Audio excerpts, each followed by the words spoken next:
Hello everybody, my name's Ryan and I'm a driving instructor. Today, our car's getting more complicated.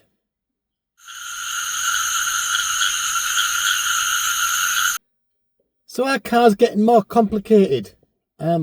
Yes. Oh, I'm done. Right.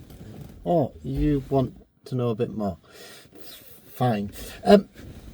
If you want to subscribe. Yeah. Click like, etc, etc. Comment if you want to see other videos. A car's getting more complicated. Well, yes, of course they are. It's on the back of last week.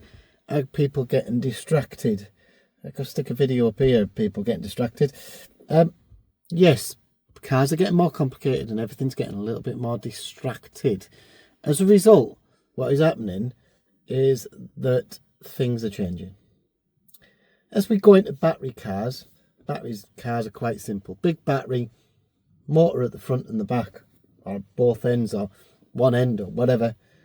And that's it. A way of charging it, and some nice dials and a steering wheel and a couple of pedals, and that's it.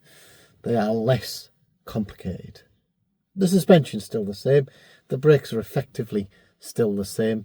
They've still got heaters and aircon and everything else.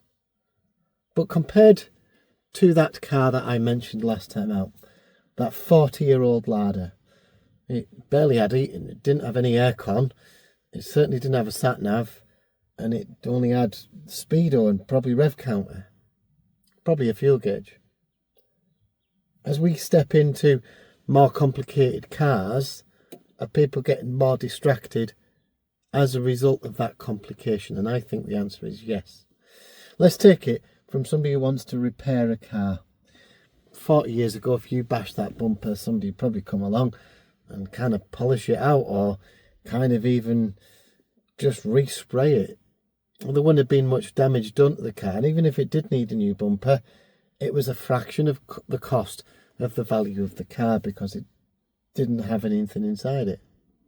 Now you've got parking sensors and fog lights and LEDs and lane assist and everything else, and all of these components and these electricals are making cars more complicated to give person the data, big data in front of them, telling them to stay in their lane, telling them that they are getting too close to the car in front, even potentially auto braking them. So as these cars get more complicated, then I think that is reflecting on the behaviour of the driving, and that's where it comes down to. We mentioned about distractions, and is distractions bad? Yes, of course they are. If we're going to get distracted, or we've got to program the sat-nav, or we've got to program the phone, then we should pull over. We should do it before the start of the trip, whatever it is.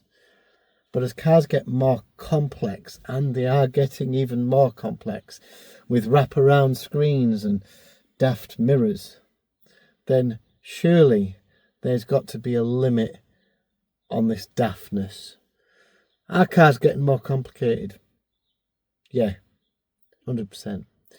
But it's how you feel. How do you feel about it? Maybe you've got your own view. Maybe you've got your own ideas about how these cars are getting more complicated or more distracting. Maybe you've got your own view on it, and maybe you think, oh yeah, all this technology is great. Oh yeah, I've lived with all this stuff in the last 10 years of driving. I've got the latest kit, the latest technology. But not everybody has, and they go and buy these newer cars and realise it has some magical thing that they didn't realise, like an auto handbrake, or maybe even their last car didn't have cruise control. It's certainly something to think about. The video is not particularly long, doesn't really particularly matter. I want people to make a think and decision about, are cars complicated? Yeah. No keep fit windows in these. All electrical buttons. There's more to go wrong. Well, I think so. If you like what you say, like, subscribe. If you want to become a member, see the video early. Why not? I upload these on Tuesdays. They go live on a Friday. I do hope you enjoyed the weekend and you enjoy all of the rest of the content. Bye.